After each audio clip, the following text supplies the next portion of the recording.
Jackson's jaws snapped shut inches from Ryder's face, but instead of blood, a silence fell. The puma's scars told a story of survival no one expected, stirring something deep inside the fierce jaguar. What could break the ancient law of predator and prey? But what happened next will shock even those who thought they'd seen everything. But first, let's go back to the beginning. Jackson's muscles tensed beneath his sleek, spotted coat as he prowled the familiar underbrush. Every scent in this dense Amazon patch was etched into his memory, every sound a signal of life or threat. This land was more than just territory. It was the lifeblood of his family. His mate, Lila, and their two cubs depended on him to defend it from danger, to ensure the river's fish, the capybaras, and the abundant birds remained within reach. The jungle was ruthless, a place where only the strongest survived, and Jackson had long embraced the weight of that responsibility. His growl was not mere noise. It was a vow, a fierce declaration that no intruder would unsettle the fragile balance he maintained. But today, that balance shattered. From the shadows emerged Ryder, a puma no older than 2 years, lean and driven by desperation. His tawny fur was rougher, marked by the scars of struggle and hunger. Unlike Jackson, Ryder's motivations were raw and unfiltered. He was a displaced nomad, a victim of a world that grew narrower every day. His own territory, once lush and abundant, had been torn apart by chainsaws and bulldozers. The creeping spread of human civilization left him no choice but to push further into unknown lands, places that already belonged to others. Hunger gnawed relentlessly at his belly, blurring caution with necessity. Every step deeper into Jackson's realm was a gamble, a perilous bid for survival. When Ryder crossed the faint boundary marked by the fallen ceiba tree, Jackson's senses flared. The scent was foreign, an alien presence in his carefully guarded world. His body erupted with rage, an instinct sharpened by years of hard-fought battles and narrow escapes. His voice, a low, rumbling growl that shook leaves from branches, demanded immediate recognition of his authority. Ryder responded with equal ferocity, his eyes sharp, muscles coiled like springs. Neither predator was willing to back down, not because of pride alone, but because yielding meant death or exile. The jungle around them hushed, as if the trees themselves held their breath. Birds paused mid-song, small creatures froze in hidden burrows, and even the wind seemed to still. Two titans faced off, their fangs bared and claws digging into the leaf litter. The air thickened with tension, every second stretching into eternity. Jackson's motivation was unambiguous: protect his family, preserve his legacy. Ryder's was survival itself, the harsh calculus of life where only the bold seized what was needed. Neither could afford mercy. Jackson's past was littered with rivals, crushed or driven away, but this puma was different: young, unpredictable, and desperate. Ryder's eyes betrayed a flicker of something beyond instinct, a flicker of fear, but also resolve. He didn't seek conquest for glory, only a place to breathe, to hunt, to live. Yet Jackson saw only a threat, a dangerous intruder who might imperil everything he had built. The first clash came suddenly, muscles exploding into motion as Jackson lunged, jaws snapping inches from Ryder's flank. The puma twisted away with a startled hiss, claws raking bark from a nearby tree. The ground trembled beneath their ferocity, leaves torn and scattered like confetti in the storm of their fight. Each strike was brutal, a desperate negotiation between survival and dominance.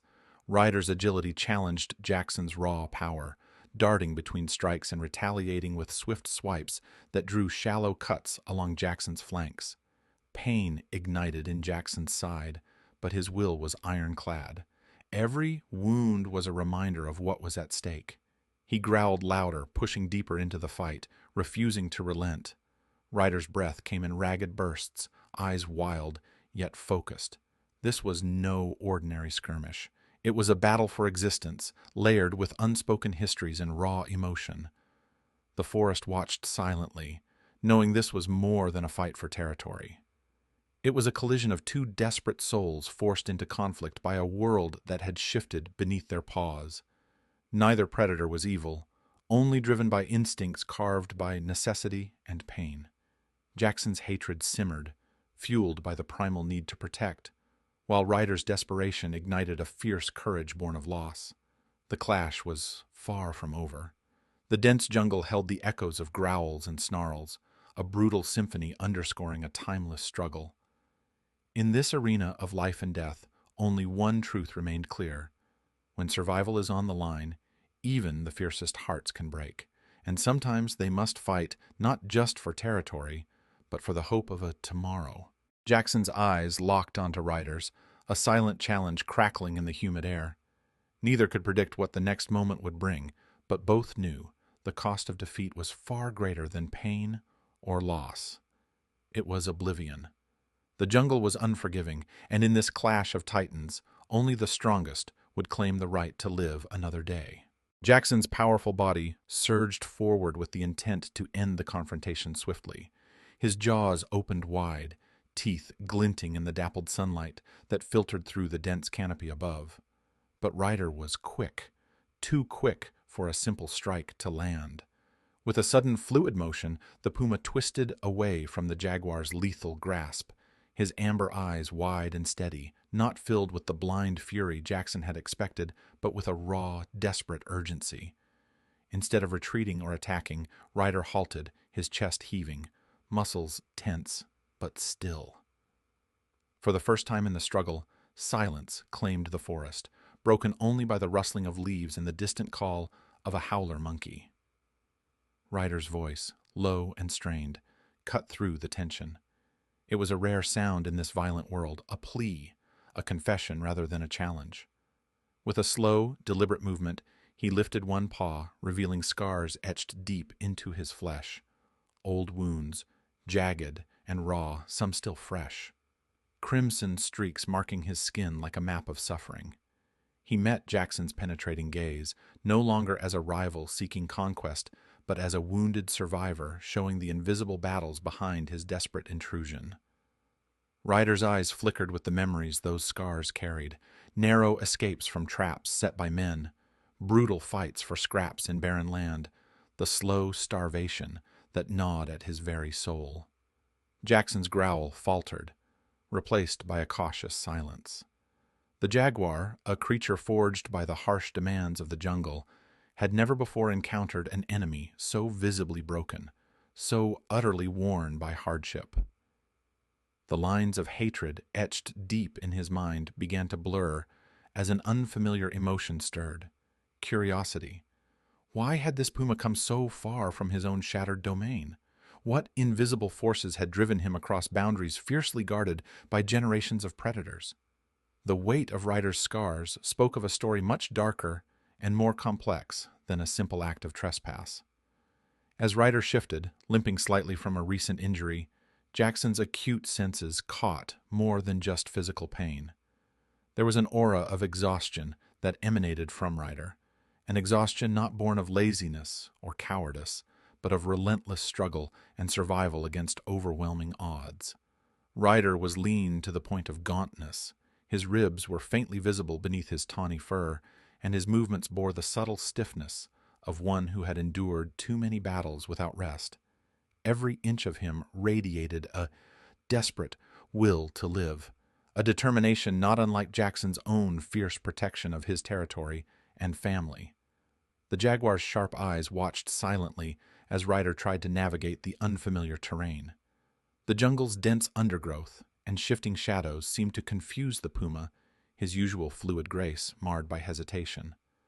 Unlike the jaguar, who knew every foot of this land like the lines on his own paws, Ryder struggled to read the jungle's language, the scents, the subtle rustlings of prey, the hiding places that whispered of safety or danger.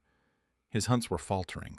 Small rodents and birds slipped away under his uncertain gaze, and the jaguar saw the frustration and fear lurking behind Ryder's defiant exterior. A subtle, grudging admiration began to grow within Jackson. Here was a creature who, despite being an intruder, was bound by the same relentless instinct, survival. Ryder's tenacity in the face of adversity echoed Jackson's own unyielding resolve to defend what was his. Both were warriors forged by a cruel world that had steadily shrunk, forcing enemies closer and closer. Both bore scars, visible and invisible, of battles fought for the right to live another day. The Puma's courage to cross into enemy lands was not the reckless arrogance Jackson had assumed, but a desperate gamble driven by necessity and hope. Jackson's heart, long armored against vulnerability, softened imperceptibly. The lines dividing enemy from ally blurred, replaced by a recognition that transcended instinct and rivalry. Ryder was not just a threat. He was another soul caught in the same brutal struggle. A fellow warrior navigating a collapsing world. The Jaguar's sharp mind reconsidered the rigid rules that had governed his actions for so long. Perhaps there was more to this encounter than the binary of fight or flight. Perhaps understanding and compassion had a place even here, in the ruthless jungle where only the strongest endured. In this charged silence, the forest itself seemed to hold its breath, witnessing the subtle shift within Jackson. Hatred, once as fierce as the Jaguar's claws, softened into something complex and unfamiliar. Curiosity blossomed into empathy, painting Ryder's scars not as marks of a trespasser, but as badges of survival in a world growing smaller and crueler by the day. The Jaguar's gaze lingered on the Puma, not with the cold calculation of a hunter eyeing prey, but with a new, tentative respect. For in Ryder's struggle, Jackson saw a reflection of his own unspoken fears and hopes. This moment marked a fracture in the hard armor of rivalry, a crack through which the possibility of something unexpected could seep. The jungle, eternal and indifferent, bore witness to a fragile truth. Beneath the veneer of enemies lay shared stories of endurance, resilience, and the unyielding will to live. Jackson's decision to spare Ryder, to let the Puma remain within the borders of his fiercely guarded territory, was nothing short of revolutionary. It was a choice forged in the crucible of pain, desperation, and a grudging recognition that survival in this unforgiving jungle demanded more than brute strength and territorial dominance. The Jaguar's roar had ceased to be a mere declaration of power. It transformed into a call for coexistence, a fragile invitation extended across ancient divides. Jackson's sharp eyes, once narrowed in suspicion, now flickered with an uncharacteristic softness, a silent acknowledgement of Ryder's plight and the unbearable cost of isolation. The boundary lines etched into the earth by instinct and history were redrawn, invisible but potent, outlining a delicate truce that neither predator dared to break. The jungle seemed to hold its breath as Ryder tentatively accepted this conditional mercy. His tawny fur, once bristling with the tension of a lone survivor fighting for scraps, now relaxed under Jackson's watchful gaze. Both creatures remained alert, their instincts finely tuned to detect betrayal or weakness. But the ever-present undercurrent of hostility began to ebb, replaced by a cautious respect. This was not the harmony of friendship. It was the tenuous accord of two warriors who understood that their mutual existence hinged on more than just conflict. It depended on a shared resilience and a grudging trust. In the days that followed, the mechanics of their alliance unfolded with pragmatic precision. Hunting, once a solitary ordeal defined by silent stealth and ruthless competition, became a coordinated dance of power and agility. Jackson's muscular frame, built for explosive bursts of strength and ambush tactics, complemented Ryder's lithe speed and strategic cunning. Together they stalked the jungle floor and shadowed riverbanks with a precision neither had managed alone. Jackson's deep growls became signals, a primitive language that Ryder learned to read and respond to, while the Puma's swift movements created openings that the Jaguar exploited with lethal efficiency. Their hunts yielded greater success, each kill a testament to what their combined efforts could achieve, a pragmatic reminder that survival was sometimes less about solitary pride and more about adaptive collaboration. But beneath the surface of tactical cooperation An unspoken bond began to weave itself into the fabric of their coexistence. The scars that once symbolized division transformed into shared stories, silent reminders of suffering endured and battles survived. When Ryder winced after a sharp impact or limped from a hidden wound, Jackson would ease his pace, a rare flicker of empathy softening the Jaguar's fierce demeanor. Likewise, Ryder's sharp eyes remained vigilant for dangers that Jackson's larger frame might overlook, a reciprocal guardianship emerging between them. Each instinctively guarded the other's vulnerabilities, creating a mutual sanctuary amidst the brutal demands of the wild. It was an alliance that transcended survival tactics. It became a partnership shaped by an unanticipated kinship. Their coexistence rippled through the jungle's ecosystem, subtly altering the rhythms of the wild. Prey animals, initially startled by this unfamiliar pairing, soon grew accustomed to their presence, and the delicate balance of predator and hunted found a new equilibrium. Jackson and Ryder's cooperation disrupted the established order of solitary domination, carving out a niche where strength and strategy coalesced. The jungle, ever a harsh and indifferent arena, seemed to acknowledge this evolution. Not with applause, but with a wary acceptance, as though nature itself had recalibrated its ruthless laws to accommodate this rare harmony. In the quiet moments between hunts, when the jungle's chorus softened to whispers beneath the canopy, Jackson and Ryder shared a silence filled with unspoken understanding. They were predators bound by survival's relentless demands, yet beneath the layers of fur and muscle lay two souls who had transcended the primal enmity that once defined them. The fragile trust that bloomed in this shared space was a testament to the transformative power of empathy, proof that even in a world governed by tooth and claw, compassion could carve out a place to breathe, to heal, and to belong. This unexpected alliance, an amalgam of strength and vulnerability, conflict and compassion, stood as a living testament to the complexities of survival in the wild. Jackson and Ryder, once fierce rivals locked in a brutal struggle for dominance, had become guardians of each other's existence, a family forged not by blood, but by the raw, unyielding necessity to endure. In their unity, the jungle found a new narrative, one where survival was not simply the triumph of the strongest, but the resilience of those willing to embrace the unexpected, to find common ground amid chaos, and to let empathy triumph over conflict.